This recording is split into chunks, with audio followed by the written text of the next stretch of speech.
ఇక 5-5లో మొదటి అంశం 14 పాయింట్ల అజెండాతో ఏపీ కేబినెట్ మీటింగ్ కంటిన్యూ అవుతోంది. ఆరోగ్యం సహకరించకపోయినా డిప్యూటీ సీఎం పవన్ కళ్యాణ్ కూడా దీనికి హాజరు కావడం చూస్తుంటే కీలక నిర్ణయాలు తీసుకునే అవకాశం స్పష్టంగా కనిపిస్తోంది. ఆ డీటెయిల్స్ ఒకసారి బ్రేకింగ్లో చూద్దాం. ఏపీ కేబినెట్ మీటింగ్ కొనసాగుతోంది. సీఎం చంద్రబాబు అధ్యక్షతన ఈ కేబినెట్ భేటీ కొనసాగుతోంది. 14 పాయింట్ల అజెండాపై ప్రధానంగా చర్చిస్తోంది కేబినెట్. అసెంబ్లీలో ప్రవేశపెట్టాల్సిన బిల్లులు, పలు ప్రాంతాల్లో పరిశ్రమలకు భూ కేటాయింపులపైన చర్చ జరుగుతోంది. ఇక అమరావతి పనులపైన చర్చ సాగుతోంది. అలాగే ఇంకా మరిన్ని ప్రధాన అంశాలున్నాయి. ఆరోగ్యం సహకరించకపోయినా డిప్యూటీ సీఎం పవన్ కళ్యాణ్ ఈ భేటీకి హాజరయ్యారు. పంచాయతీరాజ్ శాఖలో మార్పులు చేర్పులు జరిగే ఛాన్స్ కూడా కనిపిస్తోంది. ఇక మా అసోసియేట్ ఎడిటర్ ఈశ్వర్ ఉన్నారు మరింత సమాచారం అందించడానికి లైవ్లో. ఈశ్వర్, ఆ 14 పాయింట్స్లో ఇంకా మరీ ముఖ్యంగా దేనికి సంబంధించి చర్చిస్తున్నారు? ఏదైనా కీలక నిర్ణయాలు భేటీ తర్వాత వెలువరించే అవకాశం ఉందా?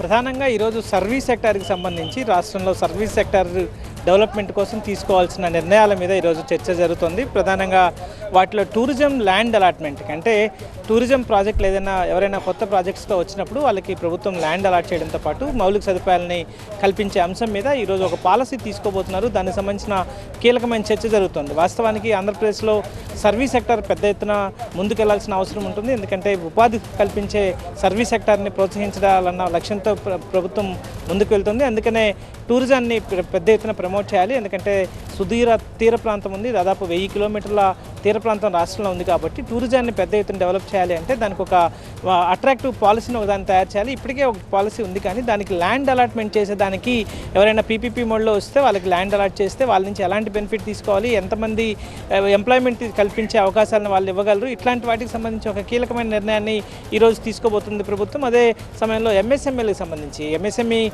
కూడా చాలా ఉపాధి కల్పించేందుకు చాలా కీలకమైన రంగంగా ఉంది. ఇప్పటికే దాదాపు రాష్ట్రంలో 30 లక్షల ఎంఎస్ఎంఈ యూనిట్స్ ఉన్నాయి. వాటికి సంబంధించి ఒక సర్వే జరుగుతోంది. ఎంఎస్ఎంఈలకు సంబంధించి వాళ్ళకి అవసరమైన ఆర్థిక సహకారాన్ని, ఇతర సహకారాన్ని అందించేందుకు ప్రభుత్వం సిద్ధమవుతోంది. కొత్తగా ఎంఎస్ఎంఈలను కూడా ప్రమోట్ చేయాలని భావిస్తోంది. ఎందుకంటే ఇంటికి ఒక పారిశ్రామికవేత్తను తయారు చేయాలన్న లక్ష్యంతో రాష్ట్ర ప్రభుత్వం ముందుకు వెళ్తున్న నేపథ్యంలో ఎంఎస్ఎంఈకి సంబంధించి కూడా ల్యాండ్ అలాట్మెంట్ కావచ్చు, లేదా ఇతర మార్గదర్శకాలని సంబంధించిన చర్చ జరుగుతుంది. పార్వతీపురంలో ఒక ఎంఎస్ఎంఈ పార్కు సంబంధించి పైలట్ ప్రాజెక్టుగా అక్కడ ఒక నిర్ణయం ఈరోజు తీసుకోబోతున్నారు. దాని తర్వాత ఇతర ప్రాంతాల్లో కూడా ప్రైవేట్ పార్కులకు సంబంధించి కూడా డెవలప్ చేసేందుకు ఎంఎస్ఎంఈ పార్కులు చేస్తే ల్యాండ్ లార్డ్ కూడా బెనిఫిట్ అయ్యేటట్టు, అలాగే అక్కడ ఇన్ఫ్రాస్ట్రక్చర్ అంతా గవర్నమెంట్ డెవలప్ చేస్తుంది. ఆ తర్వాత అందరికీ విన్ విన్ సిచ్యువేషన్లో అందరికీ బెనిఫిట్ అయ్యేటట్టుగా ఒక పాలసీని ఇప్పటికే చర్చించారు. దానికి సంబంధించి మరింత డీప్గా డిస్కషన్ జరుగుతుంది. కొన్ని ప్రాంతాల్లో ఎంఎస్ఎంఈ ఏర్పాటుకి ప్రతిపాదనలు వచ్చాయి, వాటిని ఆమోదించే అవకాశం చాలా స్పష్టంగా కనిపిస్తుంది. ఇక పంచాయతీరాజ్కి సంబంధించి పంచాయతీరాజ్ డిపార్ట్మెంట్లో ఒక ప్రక్షాళన జరగాలన్నట్టుగా ఎప్పటి నుంచో, ఎందుకంటే 4-5 దశాబ్దాలుగా పంచాయతీరాజ్ శాఖలో ఎలాంటి ప్రక్షాళన జరగలేదు. క్యాడర్ వర్టికల్స్లో కొన్ని లోపాలు ఉన్నాయి. వాటికి ఎవరికి రిపోర్ట్ చేయాలన్న దాని మీద రిపోర్టింగ్ సెక్షన్ చాలా ఎక్కువ ఉన్నాయి. సో వాటిని తగ్గించి కేవలం డిస్ట్రిక్ట్ పంచాయతీ ఆఫీసర్కే రిపోర్టింగ్ చేసేలాగా ఒక ఫార్ములాను ఒకటి రూపొందించారు. అలాంటి ప్రతిపాదనల్ని పంచాయతీరాజ్ శాఖ తీసుకొచ్చింది. అలాగే క్యాడర్కి సంబంధించిన చాలా ఇష్యూస్ ఉన్నాయి. అందుకనే ఈరోజు పవన్ కళ్యాణ్ అనారోగ్యంగా ఉన్నప్పటికీ కూడా ఈరోజు ఆయన వచ్చారు. ఎందుకంటే ఆయన తన మార్కుని పంచాయతీరాజ్లో చూపించడానికి పంచాయతీరాజ్ మొత్తం స్ట్రక్చరల్ చేంజెస్ చేస్తున్నారు. సో వాటికి సంబంధించి కీలకమైన నిర్ణయాన్ని ఈరోజు కేబినెట్ తీసుకోబోతుంది. ఇక కొన్ని బిల్స్ని ఆమోదించబోతుంది. దానికి సంబంధించిన గతంలో చర్చించినవే అవి కానీ శాసనసభకు పంపించే ముందు కేబినెట్కి వెళ్ళి మళ్ళీ వెళ్లాల్సిన అవసరం ఉంటుంది. కాబట్టి ఇట్లాంటివి చేస్తుంది. ఈరోజు అసెంబ్లీ ఉంది కాబట్టి కేబినెట్ బ్రీఫింగ్ ఉంటుందా ఉండదా అన్నది చూడాల్సింది. సాధారణంగా అసెంబ్లీ జరుగుతున్న క్రమంలో కేబినెట్కి సంబంధించిన వివరాలని వెల్లడించారు. అసెంబ్లీ సుప్రీం కాబట్టి ఇట్లాంటి జరిగినప్పుడు వాటిని మీడియా బ్రీఫ్ చేస్తారా, లేకపోతే వివరాలను ఏమన్నా పంపించే అవకాశం ఉంటుందో చూడాల్సింది. రైట్ ఈశ్వర్. ఢిల్లీ పర్యటనలో ఉన్న తెలంగాణ సీఎం రేవంత్ రెడ్డి కాసేపట్లో ఏఐసీసీ పెద్దలను కలుస్తారు. ఎమ్మెల్యే కోట ఎమ్మెల్సీ అభ్యర్థుల ఎంపికపై చర్చిస్తారు. అనంతరం హైదరాబాద్ బయలుదేరతారు. రేపు మరోసారి కాంగ్రెస్ ముఖ్య నేతలు భట్టి విక్రమార్క, ఉత్తమ్ కుమార్ రెడ్డి, మహేష్ గౌడ్తో కలిసి సీఎం రేవంత్ రెడ్డి ఢిల్లీకి వెళ్తారు. ఈ 4 నేతలు ఏఐసీసీ పెద్దలతో సమావేశం అవుతారు. ఆ భేటీలోనే ఎమ్మెల్యే కోట ఎమ్మెల్సీ అభ్యర్థులపై తుది నిర్ణయం తీసుకుంటారు. ఇప్పటికే ఎమ్మెల్యే కోటాలో 4 ఎమ్మెల్సీ స్థానాలకు అభ్యర్థుల ఎంపిక విషయంలో సీఎం రేవంత్ రెడ్డితో కాంగ్రెస్ తెలంగాణ వ్యవహారాల incharge Meenakshi Natarajan, PCC chief Mahesh Goud చర్చించారు. సీనియర్ కరెస్పాండెంట్ ప్రభాకర్ లైవ్ లో సిద్ధంగా ఉన్నారు. ఈ విషయానికి సంబంధించిన కంప్లీట్ డీటెయిల్స్ తో ప్రభాకర్, ఇంకా ఎంతసేపట్లో ఏఐసీసీ పెద్దల్ని కలవబోతున్నారు సీఎం? అలాగే ఈ మధ్య కాలంలో తరచుగా ఢిల్లీ వెళ్తున్నారు, ఏంటి రీజన్స్ అనుకోవచ్చు? రైట్, ఎమ్మెల్సీ స్థానాలకు సంబంధించి 4 అభ్యర్థిత్వాలకు ఖరారు చేయాల్సింది. సో ఈ నేపథ్యంలోనే వరుసగా ఢిల్లీ వెళ్తున్నారు. కాకపోతే ఈ రోజు మాత్రం ఎలాంటి ఏఐసిసి పెద్దలను కలవట్లేదు అనేది మనకున్న సమాచారం. ఈ రోజు కేవలం ఒక ప్రైవేట్ ఛానల్ కార్యక్రమానికి మాత్రమే అటెండ్ అయ్యి తిరిగి రాత్రికి హైదరాబాద్ చేరుకుంటారు. రేపు ఇక్కడ మహిళా దినోత్సవం అట్లాగే కొన్ని కార్యక్రమాలు ఉన్నాయి. వాటి ముగిసిన తర్వాత రేపు సాయంత్రానికి మళ్ళీ ఢిల్లీ వెళ్తారు. రేవంత్ రెడ్డితో పాటుగా కోర్ కమిటీ సభ్యులు బట్టి విక్రమార్క, మహేష్ కుమార్ గౌడ్ అట్లాగే ఉత్తమ్ కుమార్ రెడ్డి నలుగురు కూడా రేపు వెళ్తారు. రేపు మాత్రమే ఏఐసిసి అపాయింట్మెంట్స్ కానీ ఏఐసిసి పెద్దలతో కానీ సమావేశం ఉంటుంది. ఇక ఎమ్మెల్సీ అభ్యర్థిత్వాలకు సంబంధించి ఇంకా క్లారిటీ రావాల్సి ఉన్న క్రమంలోనే అప్ అండ్ డౌన్గా ఈ వారంలోనే 2-3 సార్లు, ఈ నెలలోనే 2-3 సార్లు ఢిల్లీ వెళ్లాల్సి వచ్చింది. సో రేపు కూడా వెళ్ళడం కేవలం ఈ క్లారిటీ కోసమే అనేది అయితే అర్థమవుతుంది. ఈరోజు ఏఐసిసి పెద్దలంతా కూడా గుజరాత్ అహ్మదాబాద్లోని పీసీసీ అహ్మదాబాద్ గుజరాత్ పీసీసీ మీటింగ్లో ఉన్నారు. కాబట్టి ఈరోజు ఎట్లాంటి అపాయింట్మెంట్స్ లేవు అనేది మనకు ఉంటున్న సమాచారం. ఇక అభ్యర్థిత్వాలకు సంబంధించి ఇప్పటికే ఒక ఎక్సర్సైజ్ పూర్తయింది. ఇక్కడ మీనాక్షి నటరాజన్తో పాటుగా పలుమార్లు ఏఐసిసికి సంబంధించిన నేతలు ఇక్కడ ఎవరైతే అభ్యర్థిత్వం ఆశిస్తున్నారో వాళ్ళతో పాటుగా మిగతా అన్ని అంశాలను స్క్రూటినీ చేశారు. ముందుగా విస్తృత స్థాయి సమావేశంలోనే చెప్పారు ఈ మెరిట్ ప్రకారమే ఈ జాబితాను తీసుకుంటామని. కాకపోతే ఇప్పుడు 5 స్థానాలు ఖాళీ అయ్యాయి కాబట్టి 4 స్థానాలు ఇప్పుడు కాంగ్రెస్కు వస్తున్నాయి. దీనిలో ఒకటి సిపిఐ అడుగుతుంది.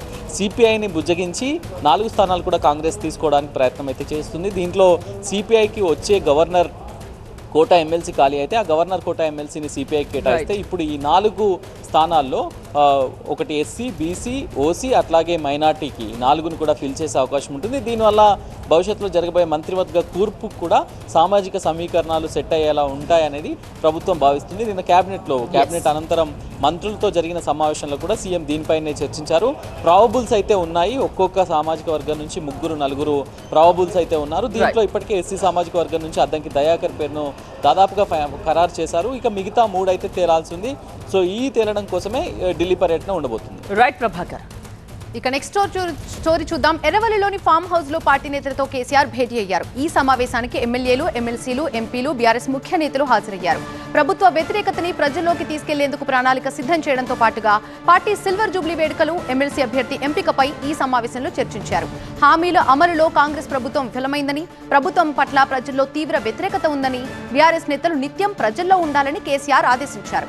అసెంబ్లీ సమావేశాల్లో ప్రజా సమస్యలపై రేవంత్ సర్కార్ని నిలదీయాలని ఎమ్మెల్యేలకి కేసీఆర్ దిశానిర్దేశం చేశారు.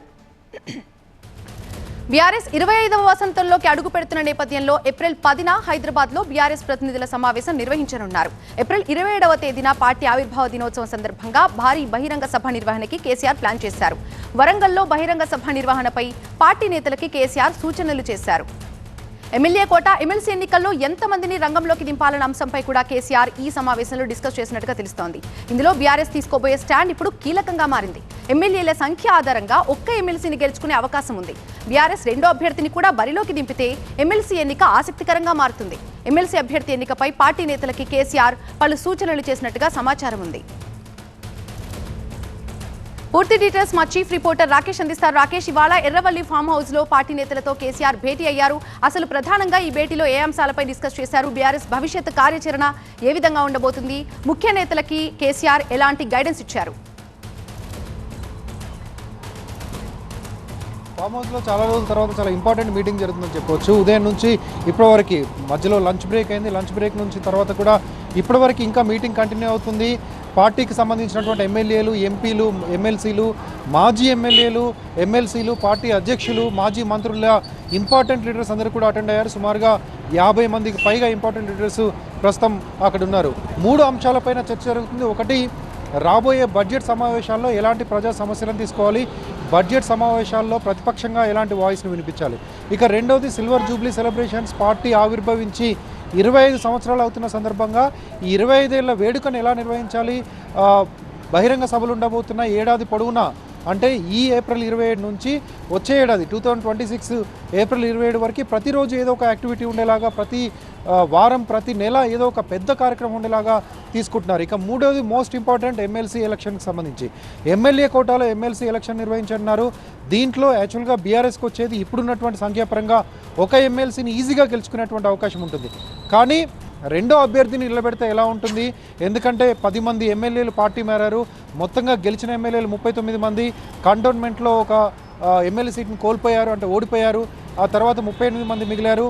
యాజ్ టీజ్గా 38 మంది కనుక ఓటేయగలిగితే 2 ఎమ్మెల్సీ సీట్లు గెలుచుకునేటువంటి అవకాశం బీఆర్ఎస్ పార్టీకి ఉంది.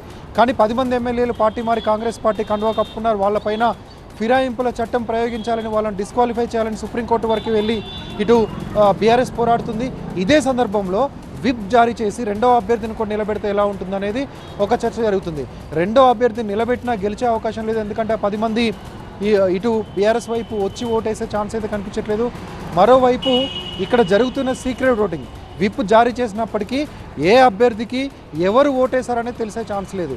కేవలం రాజ్యసభ ఎన్నికల్లో మాత్రమే ఆ పార్టీకి సంబంధించినటువంటి ఏజెంట్కి ఓటు వేసిన స్లిప్ని చూపించి ఎవరికి ఓటేశారో చూపించి ఓటు వేయాల్సి ఉంటుంది. ఇక్కడ సిస్టమ్ లేదు కాబట్టి వాళ్ళు ఎవరికి ఓటేశారో తెలియదు. కానీ బీఆర్ఎస్కి వచ్చింది 28 ఓట్లే, మిగతా 10 మంది పార్టీ మారారని ప్రజల ముందు ఎక్స్పోజ్ చేసేటువంటి అవకాశం బీఆర్ఎస్కి ఉంటుంది. ఈ 10 మంది వాళ్ళే అని ప్రజలకు, అటు కోర్టులకో లేకపోతే న్యాయస్థానాలకు, ఇటు స్పీకర్ ముందు గట్టిగా వాదించేటువంటి అవకాశం ఉంటుంది. దాన్ని ఛాన్స్గా తీసుకోవడానికి రెండో అభ్యర్థిని నిలబెట్టేటువంటి ఆలోచన బీఆర్ఎస్ పార్టీ చేస్తుంది. ఇక మొదటి అభ్యర్థి, గెలిచే అభ్యర్థి ఎవరు, గెలిచే అభ్యర్థిని ఎవరు నిలబెట్టాలి, సామాజిక వర్గాల వారిగా లేకపోతే సమీకరణాలను తీసుకుంటే ఇద్దరు పేర్లు వినిపిస్తున్నాయి. ఒకటి సత్యవతి రాథోడ్, ఇప్పుడు ఎమ్మెల్సీగా కొనసాగుతున్నారు. ఆమె సీటే ఖాళీ అవుతుంది. ఆమెకి ఇస్తారని గతంలో కేసీఆర్ చెప్పినట్లుగా, అందుకోసం విప్పించినట్లుగా కొంత ప్రచారం జరుగుతుంది. దాని తర్వాత ఆర్ఎస్ ప్రవీణ్ కుమార్, ప్రధానంగా ఆయన పేరు వినిపిస్తుంది. పార్టీలో అసెంబ్లీ ఎన్నికల్లో బీఆర్ఎస్ ఓడిపోయిన తర్వాత ఇంకో పార్టీకి, బీఎస్పీకి రాష్ట్ర అధ్యక్షుడిగా ఉన్నటువంటి ఆర్ఎస్ ప్రవీణ్ కుమార్ బీఆర్ఎస్ పార్టీలో చేరారు. అప్పటి నుంచి చాలా దూకుడుగా పోరాడుతున్నారు, దూకుడుగా వ్యవహరిస్తున్నారు, పార్టీలో కూడా చాలా చురుగ్గా ఉంటున్నారు. కాబట్టి ఆయన పేరు ప్రముఖంగా వినిపిస్తుంది. సామాజిక వర్గం కూడా ఆయనకు ప్లస్ పాయింట్ అయ్యేటువంటి అవకాశం కనిపిస్తుంది. మాదిక సామాజిక వర్గానికి పెద్దపీట వేస్తున్నామని బీఆర్ఎస్ చెప్పినటువంటి అవకాశం ఉంది. ఇక దాంతోపాటు దాసో శ్రవణ్, బీసీ, ఇప్పుడు బీసీ ట్రెండ్ నడుస్తుంది. బీసీ సామాజిక వర్గాల గురించి అన్ని పార్టీలు కూడా కొంత వాయిస్ వినిపిస్తున్నాయి. అటు ప్రభుత్వం కూడా బీసీ కులగణన చేసింది కాబట్టి ఉద్యమకారుడు దాసో శ్రవణ్ కూడా అవకాశం ఉందని చెప్తున్నారు. ఈ 3 పేర్లు అయితే ప్రధానంగా వినిపిస్తున్నాయి. ఈ రోజు కానీ రేపు కానీ ఎమ్మెల్సీ అభ్యర్థిలో ఎవరో ఒకరి పేరును ఖరారు చేసేటువంటి అవకాశం కనిపిస్తుంది. Right, thank you Rakesh. Red 585 లో 4th స్టోరీ చూద్దాం. ఎస్ఎల్బీసీ టెన్నెల్లో రెస్క్యూ ఆపరేషన్ 14 రోజులుగా కంటిన్యూ అవుతూనే ఉంది. ఎన్ని ప్రయత్నాలు, ప్రయోగాలు చేస్తున్నా 8 మంది కార్మికుల జాడ ఏమాత్రం ఐడెంటిఫై కావడం లేదు. తాజాగా కేరళ నుంచి వచ్చిన 2 కేడావర్ డాగ్స్ తోనూ సెర్చ్ ఆపరేషన్ ప్రారంభించారు. ఎస్ఎల్బీసీ టెన్నెల్లో ప్రమాదం జరిగిన ప్రాంతానికి వెళ్లిన కేడావర్ డాగ్స్ బృందం కొద్దిసేపటి క్రితం బయటకు వచ్చింది. సెర్చ్ ఆపరేషన్ కి సంబంధించి ఉన్నతాధికారులకి కేడావర్ డాగ్స్ టీం నివేదిక ఇవ్వనుంది. ఇక ప్రమాదాల సమయంలో శిథిలాల కింద మనుషులు బ్రతికి ఉన్నా చనిపోయినా వారిని కనిపెట్టడంలో కేడావర్ డాగ్స్ కి ప్రత్యేక రికార్డులున్నాయి. 15 అడుగుల కింద ఉన్నా గుర్తించగలిగే కెపాసిటీ కేడావర్స్ డాగ్స్ కి ఉంది. ఎలాంటి పరిస్థితుల్లో అయినా వాసనతో తేలిగ్గా పసిగట్టే స్వభావం కలిగి ఉన్న ఈ డాగ్స్ నేర పరిశోధనలో మెరుగైన ఫలితాలు సాధించాయి. ప్రధానంగా కేరళ వాయనాడు విపత్తుల్లో కేడావర్ డాగ్స్ విశేష సేవలు అందించాయి. వాయనాడు వరదల సమయంలో బురదలో కూరుకుపోయిన మృతదేహాలు ఈ కేడావర్ డాగ్స్ ద్వారానే గుర్తించారు కేరళ పోలీసులు. మరోవైపు ఎస్ఎల్బీసీ టెన్నెల్లో వివిధ రకాల బృందాలతో అధికారులు రెస్క్యూ ఆపరేషన్ కొనసాగిస్తున్నారు. దానిలో భాగంగా 4 సభ్యులతో కూడిన రోబోటిక్ నిపుణుల బృందం మరోసారి టెన్నెల్లోకి వెళ్లింది. రోబోటిక్ నిపుణులతో కలిసి లోపలికి వెళ్లిన ఐఐటి మద్రాస్ ప్రొఫెసర్ టెన్నెల్లోని పరిస్థితుల్ని పరిశీలించి అధ్యయనం చేస్తున్నారు. ప్రస్తుత అంశానికి సంబంధించి మనకి పూర్తి డీటెయిల్స్ అందించడానికి మా టీవీ9 ప్రతినిధి శివకుమార్ సిద్ధంగా ఉన్నారు. శివకుమార్, చెప్పండి, ప్రస్తుతం అక్కడ సిచ్యువేషన్ ఏ విధంగా ఉంది? ఆల్మోస్ట్ 14 డేస్ కంప్లీట్ అవుతోంది. అక్కడ ప్రస్తుతం సిచ్యువేషన్ ఏ విధంగా ఉంది? డీటెయిల్స్ ఏంటి? 14వ రోజుకు సంబంధించి రెస్క్యూ ఆపరేషన్లో 2 కీలక పరిణామాలను అయితే చెప్పుకోవచ్చు. ఒకటి, ఈ కేడావర్ డాగులతోటి లోపల అయితే సెర్చ్ ఆపరేషన్ కొనసాగించారు. దీంతో పాటుగా రోబోటిక్ సంబంధించినటువంటి నిపుణుల బృందం లోపలికి వెళ్ళి పరిస్థితిని అంచనా వేసినటువంటి సిచ్యువేషన్ అయితే ఉంది. అయితే మొదటి అంశం విషయానికి వస్తే, నిన్న సాయంత్రం ఇదే సమయానికి ఈ టన్నెల్ వద్ద చేరుకున్నటువంటి 2 కేడావర్ డాగ్స్ ఏవైతే ఉన్నాయో, మర్ఫీ కావచ్చు అలాగే మాయా, ఈ 2 డాగ్స్ ఇవాళ ఉదయం 7 గంటల తర్వాత టన్నెల్ లోపలికి వెళ్ళాయి. అక్కడ ఏదైతే ఎండ్ పాయింట్ ఉందో ఆ ప్రాంతంలో గల్లంతైనటువంటి 8 మంది ఆచూకీ కోసం తీవ్రంగా గాలింపు చర్యలు చేపట్టాయి. మధ్యాహ్నం 2:30 గంటల తర్వాత సమయంలో అవి బయటికి వచ్చినటువంటి సిచ్యువేషన్ అయితే ఉంది. అయితే ఈ సర్చ్ ఆపరేషన్కి సంబంధించి ఆ డాగ్ స్క్వాడ్ బృందం వారైతే ఉన్నతాధికారులకు నివేదిక ఇవ్వనున్నారు. దీంతో పాటుగా మరికొన్నిసార్లు ఇంకోసారి టన్నెల్లోకి వెళ్ళేటువంటి అవకాశం కూడా ఉంది. దీనికి సంబంధించి ఇవాళ రాత్రి లేదా రేపు ఉదయం మరోసారి టన్నెల్ను ఈ గాలింపు చర్య అయితే కొనసాగబోతున్నాయి. ఇక మరోవైపు సీఎం రేవంత్ రెడ్డి ఆదేశాల మేరకు టన్నెల్లో రోబోటిక్ టెక్నాలజీని ఉపయోగించాలనేటువంటి ఆదేశాల నేపథ్యంలో ఇప్పటికే దానికి సంబంధించినటువంటి పరిశోధన కూడా జరుగుతుంది. అన్వి హైదరాబాద్కు సంబంధించినటువంటి రోబోటిక్ నిపుణులు 4 లోపలికి వెళ్ళడం జరిగింది. వారితో పాటుగా ఐఐటి మద్రాసుకు చెందినటువంటి ఒక ప్రొఫెసర్ కూడా లోపలికి వెళ్ళి పరిస్థితులను అంచనా వేస్తున్నారు. రోబోటిక్ టెక్నాలజీని ఏ రకంగా ఈ సహాయక చర్యల్లో ఉపయోగించాలి, ఎంత మేరకు ఉపయోగించేటువంటి అవకాశం ఉంటుంది, దాని ద్వారా ఏ రకమైనటువంటి సహాయక చర్యలకు అదనంగా ప్రయోజనం జరుగుతుందనే అంశాలకు సంబంధించి అయితే మొత్తంగా అయితే పరిశోధన అయితే చేస్తున్నారు. దీనికి సంబంధించి కూడా త్వరలోనే ఒక నిర్ణయం వెలువడేటువంటి అవకాశం అవుతుంది. దీంతో పాటుగా మిగిలినటువంటి బృందాలు ఏవైతే ఉన్నాయో ఆర్మీ కావచ్చు, నేవీ కావచ్చు, ఎన్డీఆర్ఎఫ్ మిగిలినటువంటి బృందాలు తమ సహాయక చర్యలన్నింటినీ కొనసాగిస్తున్నాయి. బురదా కావచ్చు, అలాగే జీపీఆర్ ఇచ్చినటువంటి డేటా ఏదైతే ఉందో మార్కింగ్ లొకేషన్లు మిగిలినటువంటి 4 లొకేషన్లో తవ్వకాలు జరుపుతున్నటువంటి సిచ్యువేషన్ అయితే కనిపిస్తోంది. ఏ క్షణమైనా ఏదో ఒక అప్డేట్ వచ్చేటువంటి అవకాశం అయితే కనిపిస్తూ ఉంది. అయితే ఆ 8 మంది కార్మికుల ఆచూకీ కోసం ఎస్ఎల్బీసీ టన్నెల్లోకి వెళ్లిన ఈ ప్రత్యేకమైన నైపుణ్యం కలిగిన డాగ్స్ బృందం ఏం గుర్తించింది? ఓ మై డాగ్ ఎక్కడున్నా పట్టేస్తుంది. Full details 8 PM super prime టైంలో. ఎన్నాళ్ళలో వేచిన ఉదయం క్షణాల్లో ఆవిరైపోతే అంటూ నయా సాంగ్ అందుకున్నారు క్రికెట్ ఫ్యాన్స్. ఐపీఎల్ టికెట్స్ ఎప్పుడెప్పుడు రిలీజ్ అవుతాయా అని ఎదురు చూసిన వాళ్ళు విడుదలైన కాసేపటికి షాక్ అయ్యారు. Big cricket festival Indian premier league 2025 వచ్చేస్తోంది. ఈ నెల 22 అంటే జస్ట్ 18 రోజుల్లో అట్టహాసంగా ప్రారంభం కాబోతోంది. 23న సన్ రైజర్స్ హైదరాబాద్ రాజస్థాన్ రాయల్స్ మధ్య ఉప్పల్ వేదికగా మ్యాచ్ జరగనుంది. అలాగే 27న లక్నోతో ఆరెంజ్ ఆర్మీ తలపడనుంది. అయితే ఉప్పల్ స్టేడియంలో జరిగే ఈ 2 మ్యాచ్లకు సంబంధించిన టికెట్ సేల్స్ షురూ అయ్యాయి. అయితే అలా వెబ్సైట్లో రిలీజ్ అయ్యాయో లేదో క్షణాల్లో ఇలా సోల్డ్ అవుట్ బోర్డు పడ్డంతో ఫ్యాన్స్ షాక్ అవుతున్నారు. తక్కువ రేటున్న 700 రూపాయల టికెట్స్ బ్లాక్ చూపిస్తుండటంతో నిరాశకు గురవుతున్నారు. అసలేం జరుగుతోంది? ప్రతిసారి నిరాశేనా? టికెట్స్ కోసం ఎన్నో రోజులుగా ఎదురు చూస్తుంటే రిలీజ్ అయిన క్షణాల్లోనే బ్లాక్ అవ్వడం ఏంటని ప్రశ్నిస్తున్నారు క్రికెట్ అభిమానులు. తక్కువ రేటున్న టికెట్లు కనపడవు. కేవలం 10,000, 21,000 రూపాయల టికెట్లు మాత్రమే అందుబాటులో ఉంచడంపై సోషల్ మీడియా వేదికగా ఆగ్రహం వ్యక్తం చేస్తున్నారు. ఈ సీజన్లోనూ బ్లాక్ దందానే అంటూ విరుచుకుపడుతున్నారు. హెచ్సీఏ సిబ్బంది కొందరు బ్లాక్ దందాకు పాల్పడుతున్నట్లు ఆరోపిస్తున్నారు. హెచ్సీఏ వెంటనే స్పందించి చర్యలు తీసుకోవాలని డిమాండ్ చేస్తున్నారు. మరి ఈ ఇష్యూపై హెచ్సీఏ ఎలా స్పందిస్తుందో, బ్లాక్ లో కనిపిస్తున్న టికెట్స్ పై క్రికెట్ ఫ్యాన్స్ కు ఎలాంటి సమాధానం ఇస్తుందో అన్నది ఇప్పుడు ఆసక్తికరంగా మారింది. దీనికి సంబంధించిన కంప్లీట్ డీటెయిల్స్ మా ప్రతినిధి ప్రణీత సిద్ధంగా ఉన్నారు. ప్రణీత, ఈ సోల్డ్ అవుట్ బోర్డ్ వెనక యాక్చువల్ కహానీ ఏంటి? నిజంగానే అమ్ముడుపోయాయా లేక బ్లాక్ లో అమ్ముకోవడం కోసం బ్లాక్ చేశారా? అయితే సాధారణంగానే ఐపీఎల్ అంటే చాలా క్రేజ్ ఉంటుంది. దట్టు ఈసారి ఐపీఎల్ ఆక్షన్ జరిగిన తర్వాత జరుగుతున్నటువంటి టోర్నమెంట్ కావడంతో పెద్ద సంఖ్యలో అభిమానులు ఐపీఎల్ మ్యాచ్లను చూడడానికి ఎంతో ఆసక్తి చూపించారు. ముఖ్యంగా హైదరాబాద్ లాంటి టీంకి చాలా కొత్త ప్లేయర్స్ ఎస్ఆర్హెచ్లో ఇంక్లూడ్ అయ్యారు. సో సెకండ్ మ్యాచే హైదరాబాద్లో ఉంటుండడంతో ఎక్కువ మంది హైదరాబాదులు కూడా ఇవాళ ఉదయం 11 o'clockకి టికెట్స్ సేల్ స్టార్ట్ అవుతుందంటే 10:30 నుండే చాలామంది ఆన్లైన్ బ్రౌజర్స్ ఓపెన్ చేసి కూర్చున్నారు. కానీ ఓపెన్ చేసినటువంటి ఒక 5-10 minutes వ్యవధిలోనే స్టార్టింగ్ రేట్స్ అంటే లోయెస్ట్ ప్రైజెస్ 750 రూపీస్తో పాటు 1,550 రూపీస్, ఈ 2 ప్రైజెస్నే ఎక్కువగా అమ్ముడుపోయేటువంటి టికెట్లు ఇవి. సో ఈ 2 ప్రైజెస్కి సంబంధించిన టికెట్లు కేవలం ఒక 10 నిమిషాలు కూడా ఆన్లైన్లో చూపించలేదు. ఆఫ్టర్ 10 minutes వెంటనే సోల్డ్ అవుట్ బోర్డు పెట్టేశారు. సో రిమైనింగ్ అంతా 4,500 రూపీస్ నుండి స్టార్ట్ అవుతుంది. 30,000 వరకు కూడా ఈ టికెట్ సేల్స్ ఉన్నాయి. అవి మాత్రం కంప్లీట్గా ఓపెన్ పెట్టేశారు. ఈ లోయెస్ట్ ప్రైజ్ అయినటువంటి టికెట్స్ మాత్రం అవే ఎక్కువ మంది మిడిల్ క్లాస్ పీపుల్ కావచ్చు, కామన్ క్రికెట్ అభిమాని ఆ టికెట్స్ని కొనుగోలు చేసి క్రికెట్ మ్యాచ్ని చూసేందుకు చాలా ఆసక్తి చూపిస్తారు. కానీ ఈ లోయెస్ట్ ప్రైజ్ అయినటువంటి టికెట్స్ని మాత్రం బ్లాక్ చేసేశారు. అయితే ఈ టికెటింగ్ ప్లాట్ఫామ్కి హెచ్సీఏకి ఎలాంటి సంబంధం లేదని పదే చెప్పుకుంటూ వచ్చినప్పటికీ ఈ టికెటింగ్ ప్లాట్ఫామ్ అంతా కూడా ఇప్పుడు డిస్ట్రిక్ట్ అనేటువంటి ఒక యాప్ ద్వారా ఈ టికెట్స్ని సేల్ చేస్తున్నారు. సో టికెటింగ్ ప్లాట్ఫామ్స్ మారుతున్నాయి తప్పితే టికెట్ల విక్రయం ప్రాసెస్ మాత్రం మారటం లేదు. ప్రతిసారి కూడా ఇదే వ్యవహార శైలి కనిపిస్తుంది. సో దీంట్లో ట్రాన్స్పరెన్సీ అనేటువంటిది కరువు అయిందనేటువంటి ఆరోపణలు కూడా వినిపిస్తున్నాయి. అటు హెచ్సీఏ దీని మీద ఎలా స్పందిస్తుందో చూడాల్సింది. పదే పగడ్బందీగా చేస్తామని చెప్తున్నప్పటికీ అవి కేవలం ప్రకటనల వరకు మాత్రమే పరిమితం అవుతున్నాయి. సో దీని మీద రేపు హెచ్సీఏ ప్రెసిడెంట్ జగన్మోహన్ రెడ్డి కూడా మాట్లాడబోతున్నారు. Right, thank you Praneetha.